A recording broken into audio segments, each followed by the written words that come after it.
बदलापूर प्रकरणातील आरोपीच्या घराची तोडफोड करण्यात आलेली आहे। अज्ञात व्यक्तीकडून आरोपीच्या घराची तोडफोड करण्यात आली आहे। तर दुसरीकडे बदलापूरच्या नराधामाचं 24व्या वर्षापर्यंत 3 लग्न झाल्याची माहिती त्यांच्याच ग्रामस्थांनी जी आहे ती दिलेली आहे। अक्षय शिंदेला 3 पत्नी सोडून गेल्याची ही ग्रामस्थांनी माहिती दिली आहे। अक्षय शिंदे आपल्या कुटुंबासोबत बदलापूर पूर्वेतील खरवई या गावामध्ये राहत होता। घटनेनंतर अक्षयचं कुटुंब खरवई गावातून गायब झाल्याचं कळतं आहे। बदलापुरातल्या एका शाळेत 2 लहान मुलींचं लैंगिक शोषण करून त्यांच्यावरती अत्याचार केल्याची घटना घडलेली होती आणि त्यामधील मुख्य आरोपी अक्षय शिंदे याला पोलिसांनी अटक केलेली आहे। मात्र संपूर्ण बदलापुरामध्ये एक संतापाचं वातावरण आहे। काल सुद्धा इथे मोठ्या प्रमाणामध्ये रास्ता रोको आपण पाहिला, दगडफेकीचा सुद्धा प्रकार घडला आणि त्यानंतर जवळपास 8 ते 9 तास रेल रोको सुद्धा पाहायला मिळालेला होता।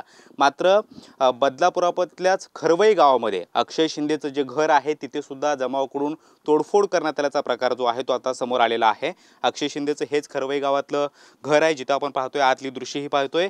फॅन सुद्धा अगदी तो मोडून काढण्याचा प्रयत्न जो आहे तो झाल्याचा पाहायला मिळतो। तर खालच्या बाजूला टीव्ही सुद्धा फोडून खाली जमिनीवरती पाडण्यात आल्याचे दृश्य जे आहे ते पाहायला मिळत आहेत। अगदी खालच्या बाजूला आपण पाहिलं तर घरातलं सगळं साहित्य जे आहे ते अस्तव्यस्त पडल्याचं पाहायला मिळतं आहे। पोलीस एकीकडे त्यांचं सगळी कारवाई जी आहे ती करतायत, दुसरीकडे SITने आज तपासाला सुरुवात केलेली आहे।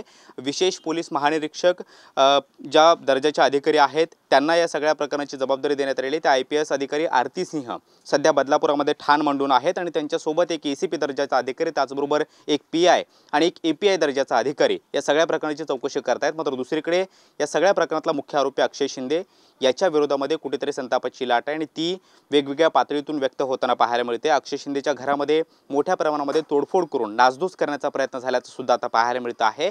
मात्र सध्या अक्षय शिंदे हा पोलिसांच्या कस्टडीमध्ये आहे, मात्र त्याचं कुटुंब सध्या त्याच्या घरामध्ये पाहायला मिळत नाहीये। व्हिडिओ जर्नलिस्ट अमित शिगवण सोबत कृष्णा सोनारकर, TV9 मराठी, बदलापूर।